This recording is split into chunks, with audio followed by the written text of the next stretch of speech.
저는 결혼 후 몇 년 동안 모든 순간이 행복했습니다. 안정적인 매일매일을 보내며 선물로 받았으면 하는 생각밖에 없었죠. 제 삶 속에서 행복의 곡선이 하늘을 향해 치솟고 있다는 것을 느끼며 살아왔습니다. 하지만 제 이런 좋은 시절은 그리 오래가지 못했습니다. 남편은 원래 대기업에서 팀장 역할을 맡을 능력이 있는 분이었어요.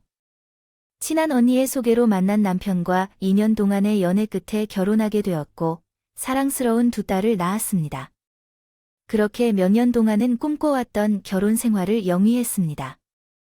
든든한 능력을 가진 남편과 귀엽고 사랑스러운 두 딸들과 함께 늘 그려온 단란한 가정을 완성한 나는 평온한 매일을 보내고 있었습니다. 미술학과를 졸업한 후 결혼 전까지는 아이들에게 미술을 가르쳤어요. 하지만 다녔던 학원이 사라지면서 재정적으로 힘든 시기가 있었어요. 그때는 나 홀로 책임지는 것만으로도 벅차서 어머니에 대한 효도도 제대로 할 수 없었어요.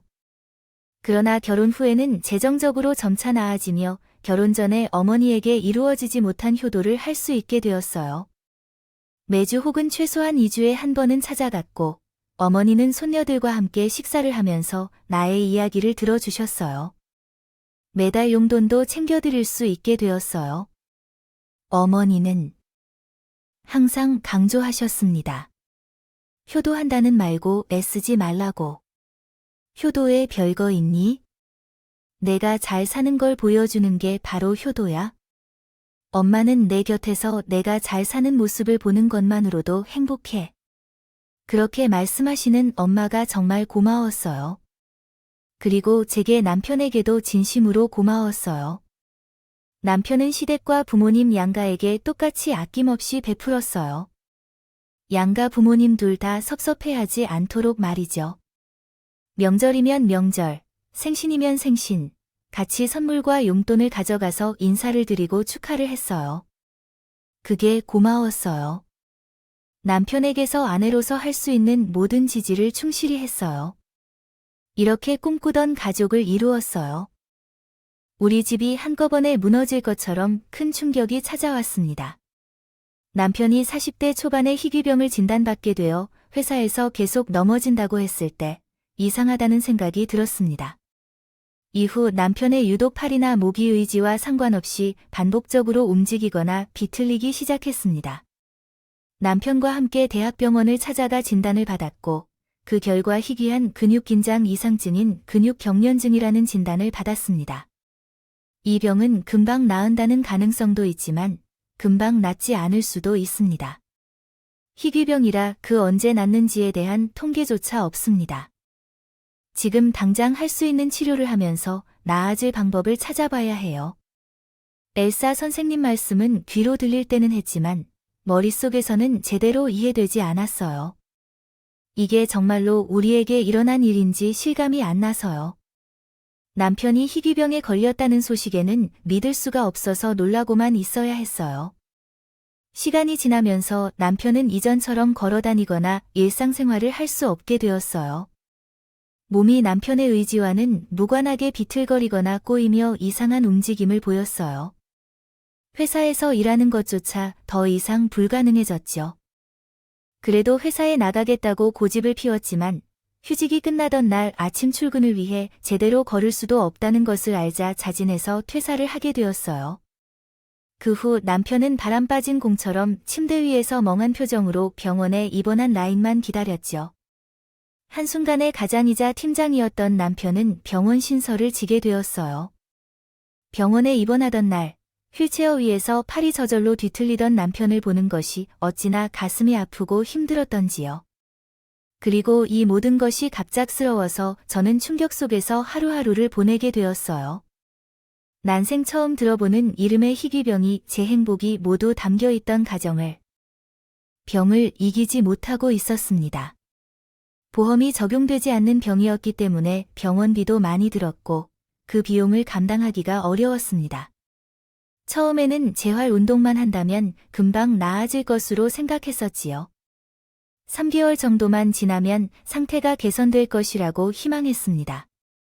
그러나 3개월이 지나도 5개월이 지나도 반년이 지나고 1년이 지나도 남편의 상태는 크게 나아지는 기미가 보이지 않았습니다. 병원 생활이 계속되면서 경제적 부담도 계속 커져갔습니다. 남편은 경제 활동을 할 수 없었기 때문에 병원비만 지출되는 날들이 계속되었습니다. 결과적으로 남편의 병원 생활이 2년째 되던 해에는 살던 집까지 팔게 되었습니다. 집을 팔아야 하는 결정은 마음이 아프고 힘든 결정이었지만 남편의 고집으로 집을 팔게 되었습니다. 병을 이기기만 한다면 집은 중요하지 않은 생각이 들었어요. 그래서 집까지 팔아 남편의 수술비를 마련했지만 돈은 매우 현실적인 문제였어요. 돈은 계속 줄어들었고 돈이 부족해지자 우리에게는 매일매일 살아가는 것 또한 부담이었죠. 특히 아이들이 점점 커가면서 내일이 두려워졌어요. 첫째 아이가 초등학교를 졸업하고 중학생이 되면서 입학비와 교복비부터 시작해서 학부모들이 함께 부담해야 하는 비용, 학원비, 용돈 등 모든 것에 돈이 더 필요해졌어요. 다른 아이들이 하는 일을 우리는 돈이 부족해서 할 수 없다고 말하고 싶지 않았기 때문에 아이들에게 상황을 숨겨주었죠. 아이들은 알지 못할 일이 없었어요. 눈치 빠른 첫째 아이는 돈 이야기를 가급적 하지 않는 것도 가슴이 아팠어요. 왜냐하면 이런 시련이 우리 가족에게 닥쳤는지 대상도 없는 원망을 매일 하기도 했어요. 때로는 남편과 함께 세상을 떠나고 싶다는 극단적인 생각까지도 했었죠. 그만큼 빠져나갈 곳이 없는 막다른 길에 서서 혼자 버텨야 했어요. 엄마이자 부모라는 존재도 그때는 힘겨웠어요. 매달 드리던 용돈도 받지 못하게 되었고 제가 남편의 병수발을 두느라 병원에만 있어서 엄마와 아이들과 함께 식사를 하는 것도 어려웠죠. 엄마에게 작은 것 하나 챙겨드리려고 해도 그것조차 모두 부담스러웠어요. 차마 말은 못했지만 돌려 말했었지만 엄마도 사정은 훤히 알고 계셨죠. 어떤 때는 괜히 엄마에게 신경질을 내기도 했어요. 제가 혼자 스트레스를 받아서 엄마에게 짜증을 내고 나면 스스로가 한심하게 느껴져 더욱 슬퍼졌어요. 행복한 모습을 보여드리고 싶었지만 그러지 못해서 속상했어요. 남편이 잠들고 난 후에는 밤새 눈물을 흘리는 날도 많았어요. 엄마에게 죄송한 딸이 되어버렸죠. 하루아침에 환자복을 입은 남편은 극도로 괴로워했어요. 억대의 연봉을 받던 대기업 팀장으로서 미래가 창창했던 그런 남편이 한순간에 모든 것을 잃은 것이니까요. 남편은 몸의 이유물을 고통이 찾아오는 것보다 사회적으로 모든 것을 잃어버렸다는 현실을 더 힘들어했어요.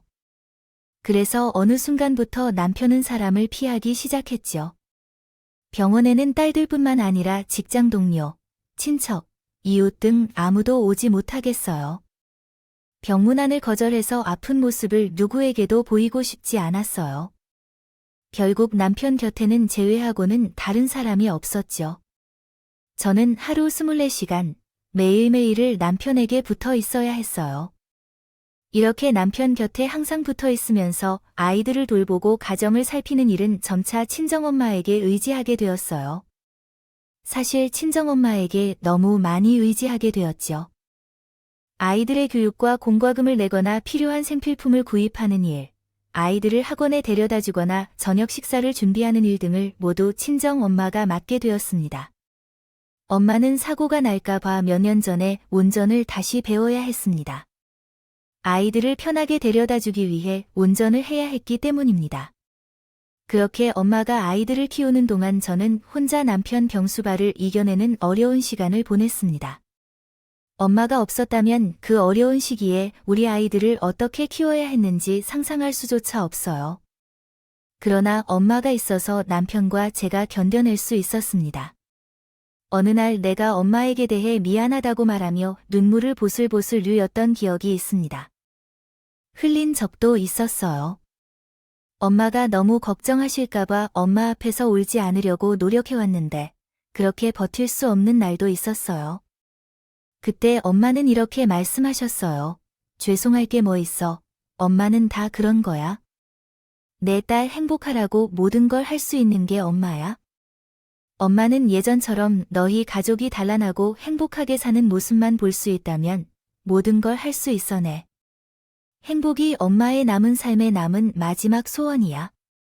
그러니까 죄송하다는 소리 말고 우는 게 이유 없이 힘을 아끼며 너희 남편을 보살피고 해라. 엄마를 챙기고 걱정하지 말고 엄마에게 정말로 감사했어요. 엄마가 없었다면 벌써 무너진 게 틀림없어요. 우리 가족을 지탱하고 있던 사람은 바로 엄마였어요. 하지만 집을 팔았음에도 남편의 병원 입원 기간은 점점 늘어만 갔고 통장 잔고는 뚜렷하게 줄어들고 있었어요. 초반에는 시댁에서도 많이 도와주셨죠. 고맙게도 자기 아들이지만 부모 마음으로는 돈이 아깝다고 생각한 적이 없었으니까요. 그러나 시댁이라 해도 연금을 받으며 생활하는 나이 많은 노부부였어요. 돈이 끊임없이 나오기는 어려웠어요. 이제까지 모은 재산을 꺼내서 우리에게 주셨지만 그마저도 한계에 다다르고 있었어요. 희귀병이 이렇게 두렵다니까요. 그것을 이해했어요. 일정한 가족을 안정시키려는 노력만으로는 충분치 않다는 것을 깨달았어요. 부모님 포함 집안 전체를 불안하게 만들게 되니까요. 마침내 딸들이 성인이 되어 대학 등록금이나 결혼 자금 등에 쓸 돈을 위해 모아둔 예금도 다 사용하게 됐어요.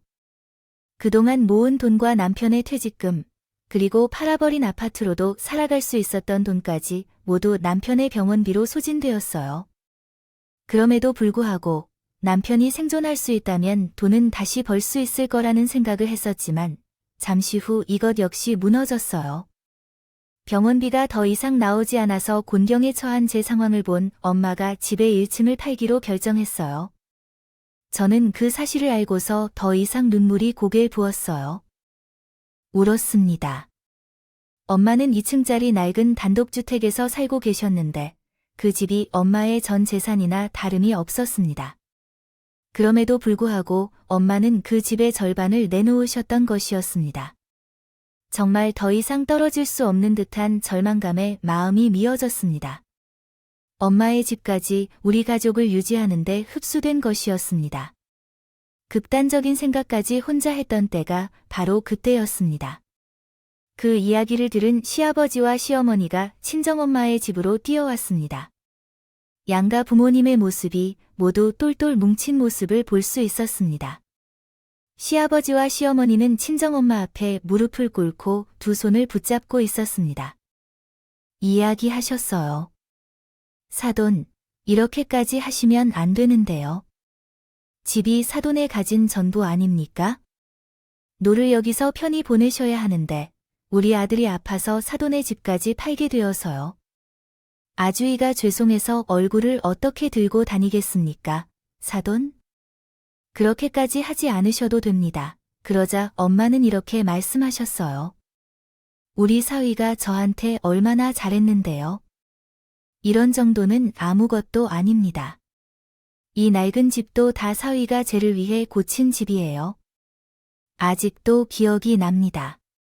겨울만 되면 낡은 집에 사는 장모님 주우실까봐 직접 벽에 단열재 시공도 하고 제가 불편하다고 하면 얼마든지 뛰어와서 고쳐주시기도 하셨고요. 우리 집은 고칠 게 없을 정도로 사위님들이 친절하게 모든 것을 다 고쳐 놓으셨습니다. 사위님들이 이렇게 잘 대해 주시는데 당연히 제가 이렇게 대해야겠지요. 오늘은 19일인데요. 그러니까 사돈님께 미안한 일을 할 필요는 없겠습니다. 엄마는 웃으며 시댁 부모님의 손을 잡으셨어요. 무뚝뚝한 편이셨던 시아버지조차도 눈물을 흘리며 감사하다고 하셨습니다. 그 모습을 보며 조금 마음의 위로를 받았어요.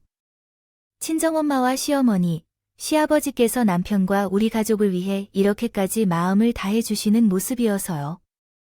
양가 부모님의 사랑 속에 황폐했던 마음이 따뜻해지는 것 같았어요. 더욱 힘내서 살아보자는 생각이 들었죠. 그렇게 우리를 위해 헌신하는 부모님이 계십니다. 조금만 더 살아보자 하고요. 엄마의 집에 1층이 팔리고 또 다시 병원 생활이 속절없이 이어졌어요. 매일을 병원에서 보내며 외출하는 시간은 남편이 2주에 한 번 정밀 검사를 받는 날밖에 없는 제가 그날은 외출하기도 했어요. 외출하는 날에는 아이들을 만나기도 했죠. 무조건 신속히 가서 그 짐을 하나도 없도록 해주려고 했어요.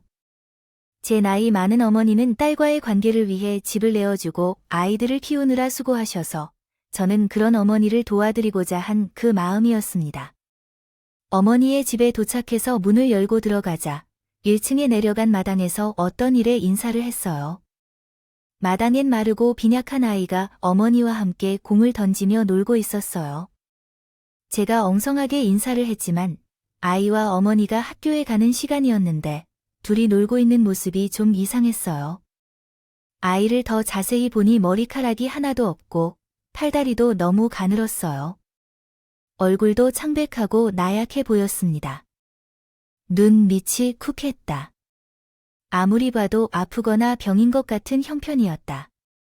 뭔가 사정이 있을 것이라 생각하며 엄마의 집인 2층으로 올라갔다.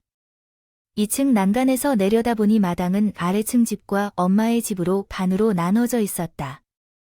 원래 엄마는 취미로 마당에 작은 밭을 가꾸시는데 엄마의 밭은 절반밖에 남지 않았다.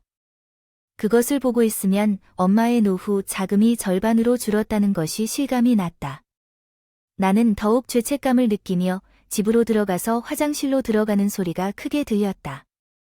무슨 소리인지 귀를 기울여 보니 엄마가 화장실에서 구토하는 소리를 들었습니다.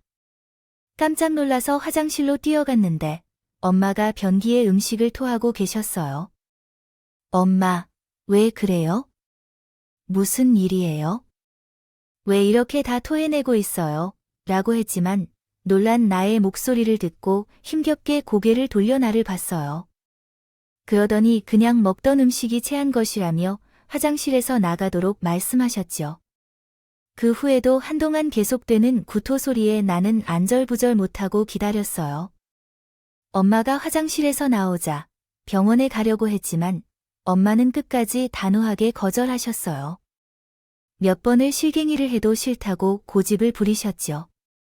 나는 걱정이 되어 애가 탔지만 시간이 없어서 아무것도 할 수 없었어요.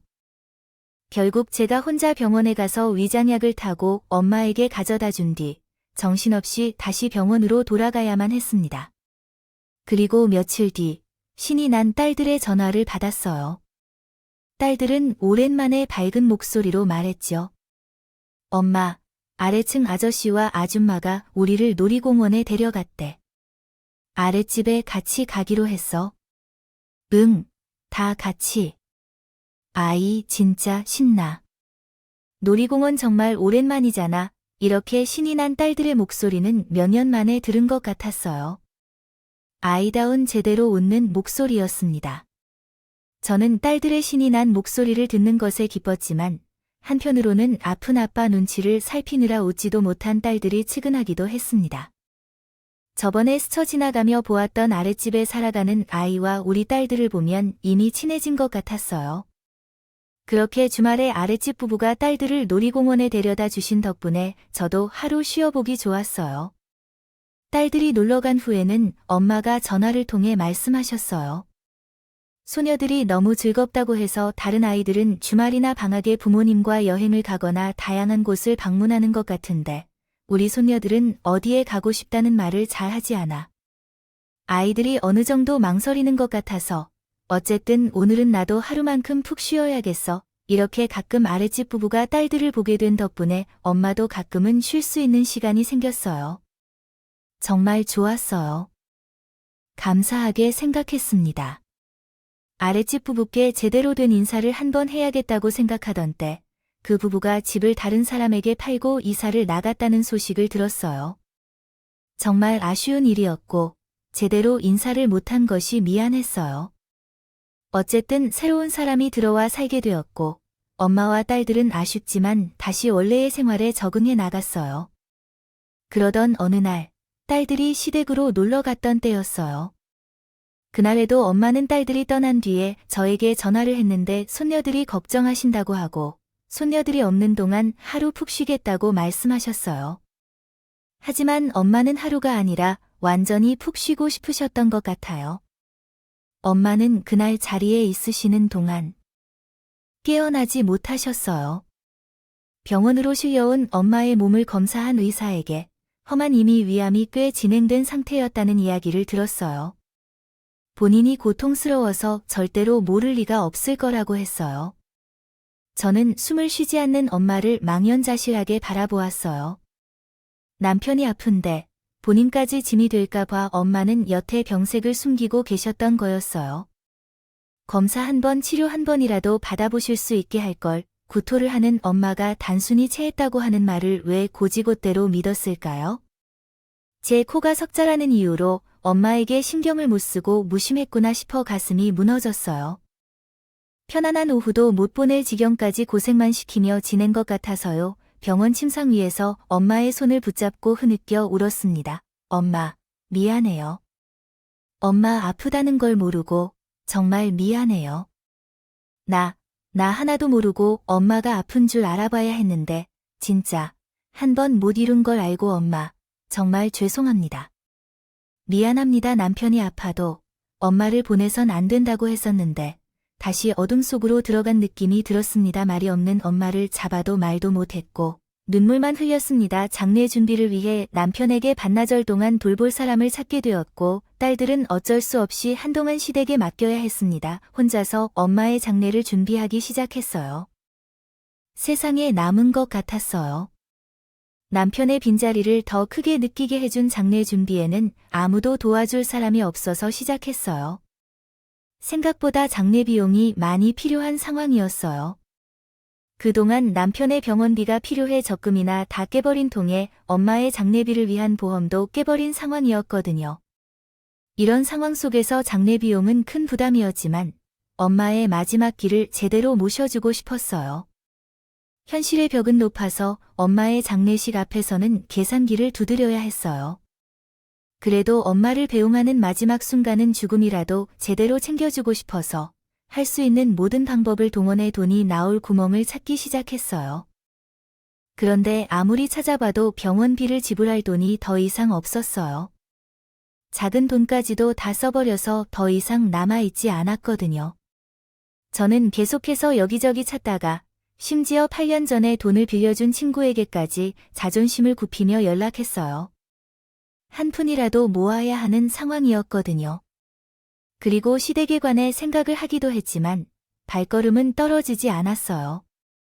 이미 아이들을 맡겨놓았는데 그만큼 시댁에게 많은 것을 요구했던 상황이었기 때문이죠. 시댁은 이미 가능한 한 내놓은 상태인 걸 알고 있었으니까요.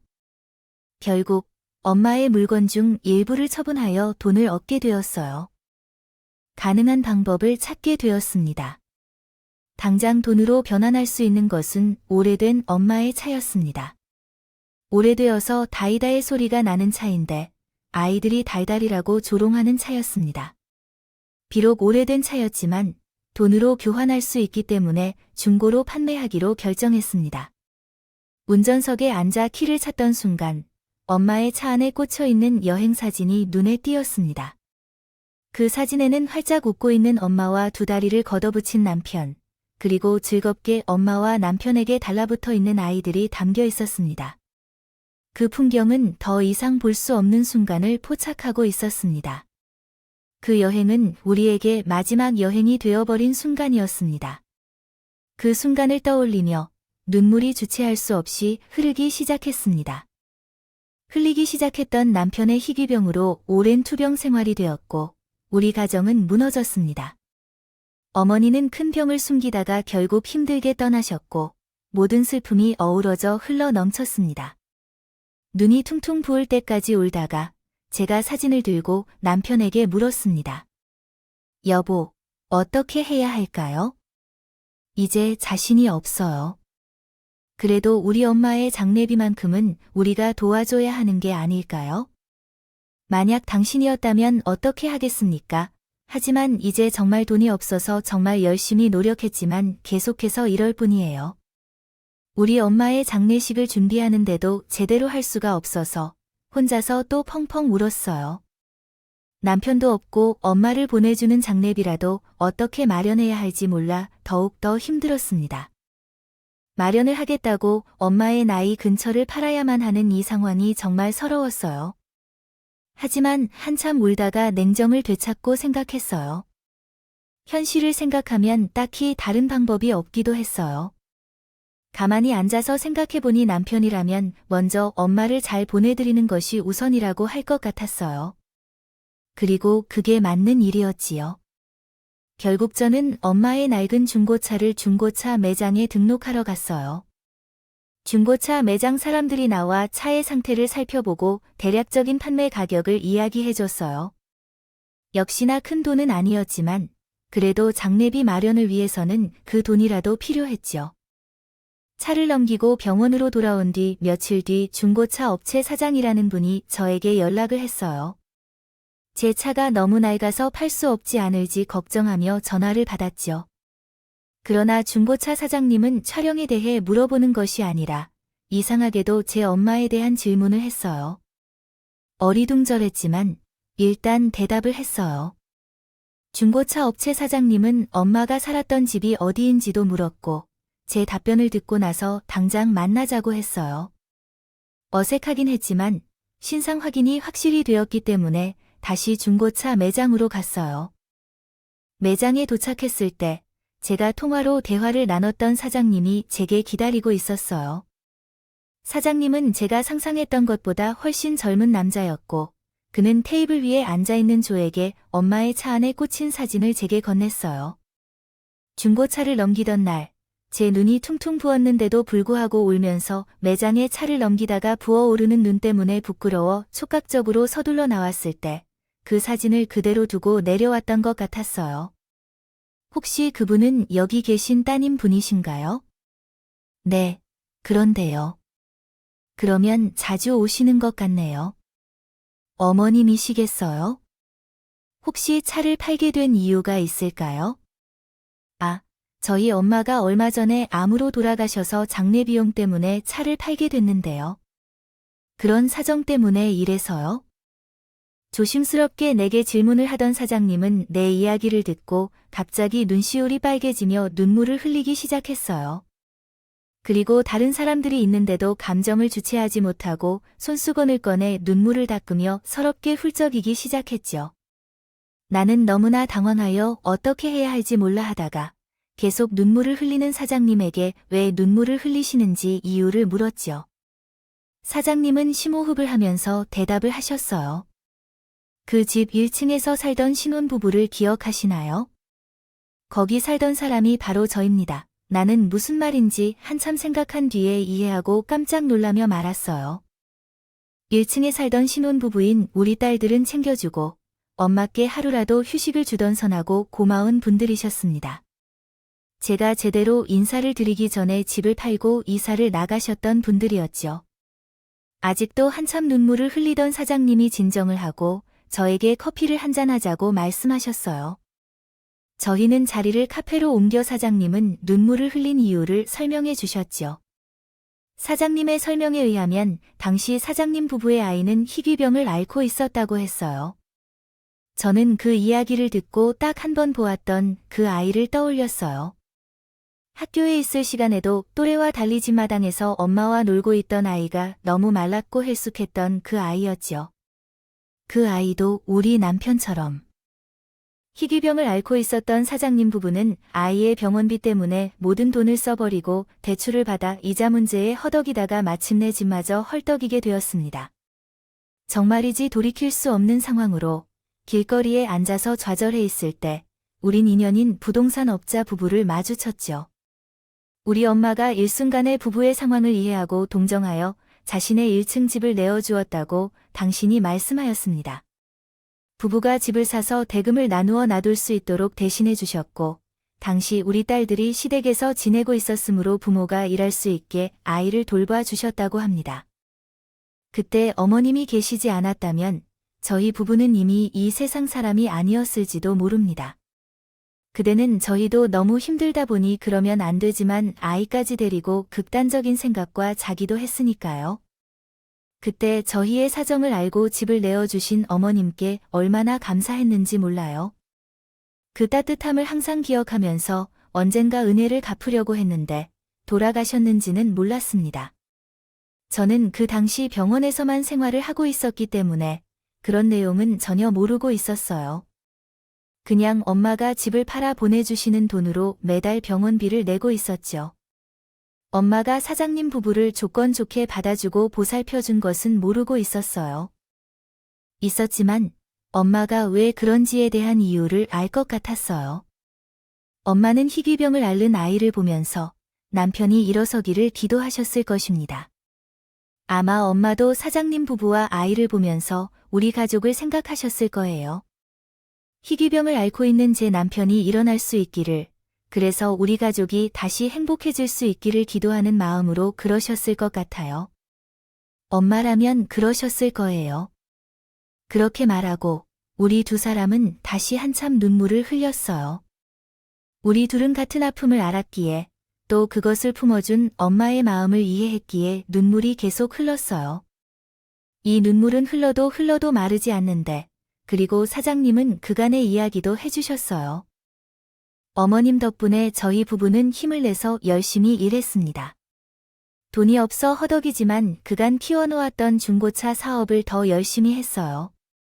다행히 사업이 잘 풀려서 다시 돈이 모이기 시작했어요. 한동안 그 집에서 살면서 어머님께 매달 집을 산 금액을 드렸고 빌려있던 빚도 갚았죠. 그러다가 사업을 위해 멀리 이사하게 되었어요. 다른 사람에게 그 집을 팔고 어머님께 집대금을 모두 드렸어요. 이 사회에는 더욱 열심히 일했고 아이의 병치료도 계속했어요. 그리고 드디어 미국에서 아이의 희귀병 수술을 받을 수 있게 되었어요. 원래 수술 예약을 해두었지만 대기자가 많아서 몇 년을 기다리고 있었거든요. 돈이 없어 수술을 받으려 했지만 돈을 구하게 되어 수술 일정이 잡혔어요. 이제 우리 아이는 스스로 수술을 받고 건강을 회복하고 있어요. 이것만큼 큰 행복이 없어요. 아이도 건강해지고 사업도 잘 되어 어머님에게 보답하고 싶었는데 이런 소식을 듣게 돼서 참으로 안타깝습니다. 그러더라도 사장님은 제가 언급한 엄마의 장례비에 관해 물어봐 주셨어요. 차를 팔아 장례비를 마련하려던 것인데 혹시 장례 비용이 부족한 상황인지 물어봐 주셨어요. 저는 우리의 상황을 드러내는 게 부끄럽지만 남편이 희귀병으로 투병 중이어서 돈이 부족해서 차를 팔게 된 거예요. 제가 솔직하게 대답했을 때 저희 아이의 희귀병을 겪는 저 자신도 이해해 주실 것 같아서요. 회사 대표님께서는 우리 이야기를 들으셨더니 저희 엄마의 장례 비용을 부담하시겠다고 말씀하셨어요. 저는 눈이 휘둥그레졌지만 그래도 그러면 안 된다고 말씀드렸어요. 그렇게 큰 비용을 부탁드릴 수도 없고 엄마의 장례 비용은 제가 마련하는 것이 맞다고 생각했기 때문이죠. 하지만 회사 대표님은 간곡히 제게 장례 비용을 부담하겠다고 부탁하셨어요. 지금까지 제 아이가 살아있는 것도 모두 우리 엄마 덕분이라고 말씀하시며 그가 엄마에게 제대로 된 감사의 마음을 표현하지 못했기 때문에 마지막으로 떠나시는 길에 하나라도 갚을 수 있게 해주실 것을 간곡히 부탁드리고 있습니다. 말씀하신 대로 사장님 부부께서 마지막 기회로 말씀하셨어요. 저는 여러 차례 거절했지만 사장님의 간곡한 부탁에 결국 수락했어요. 사장님의 마음을 이해하는 부분도 있었고 현실적으로 사장님이 장례 비용을 지원해 주신다면 엄마의 장례를 걱정 없이 치르게 되니까요. 결국 걱정했던 장례 비용은 사장님 부부 덕분에 해결되었어요. 그러나 장례 비용 이상으로 더 감사했던 점은 사장님 부부가 장례를 치르는 내내 가족 같이 곁에 있어준 것이었어요. 희귀병을 이겨내고 건강해진 아이를 함께 이야기하듯이 장례식의 모든 절차에서는 남편의 빈자리가 옆에 있는 것이었어요. 느껴지지 않을 정도로 사장님 부부께서 모든 것을 꼼꼼히 도와주셨습니다. 그렇게 엄마의 장례식이 끝났지만 눈물 속에서 보내드리긴 했지만 마지막 다시는 길이 정도로 제대로 보내드릴 수 있어 정말 다행이었습니다. 그날 이후 사장님 부부와는 수시로 안부를 주고받으며 친하게 지내게 되었습니다. 사장님 부부께서는 필요하다면 남편의 희귀병 치료를 할 수 있도록 미국 병원을 소개해 주실 수 있겠냐고 하셨습니다. 저는 혹시 모를 상황에 대비해 미국의 병원 소개를 받아 두었습니다. 하지만 결국 남편이 미국으로 수술을 하러 가야 할 필요가 없었습니다. 얼마 후부터 남편의 상태가 빠르게 좋아지기 시작해서 그간 고생한 세월이 무색할 정도로 남편은 갑자기 상태가 좋아지기 시작했고 몇 달 후에는 산책 정도는 가능할 것이라는 말을 들었어요. 정말 꿈만 같은 소식이었죠. 이번에는 기쁨의 눈물을 펑펑 흘렸어요. 그동안 버텨온 힘든 세월이 보상을 받기 시작한 것 같았어요. 그 힘든 세월에는 엄마라는 접착제가 있었고 남편 또한 본인이 이렇게 빠르게 회복된 이유도 장모님이 도와주시는 것 같다고 말하더라고요. 다 우리 엄마 덕분인 것 같다고요. 다 부서져 버리고 싶을 때 엄마가 저를 지탱해 주었고 제 가족들을 지탱해 주었어요. 엄마의 따뜻한 마음과 헌신 덕분에요. 사장님 부부도 아이의 희귀병을 이겨냈고 비록 엄마는 떠났지만 지금이라도 이렇게 남편이 회복을 하니 제 고통뿐만 아니라 엄마의 고통에도 의미가 생겨서 마음이 조금 가벼워졌어요. 요즘 다시 꿈을 꾸고 있어요. 남편이 아프기 전처럼 우리 가족이 모두 함께 행복하게 사는 꿈이에요. 이제 큰 돈이나 남달리는 삶을 원하지 않아요. 그저 우리 가족이 함께 행복하게 살 수 있다면 그것만으로 충분하다고 생각해요. 곧 사장님 부부를 만나게 될 거예요. 함께 남편을 위한 신발 하나를 구입하기로 했어요. 새 신발을 신고 남편과 함께 앞날을 걸어가는 그 날을 손꼽아 기다리고 있어요. 엄마가 남겨주신 소중한 인연들과 함께 행복한 삶을 살아가려고 해요. 제가 슬픈 마음과 무거워지는 이야기를 함께 나눠주셔서 감사합니다. 지금까지 커피앤톡이었습니다. 오늘도 끝까지 함께 해주셔서 감사하고 다음 영상에서 다시 만나겠습니다.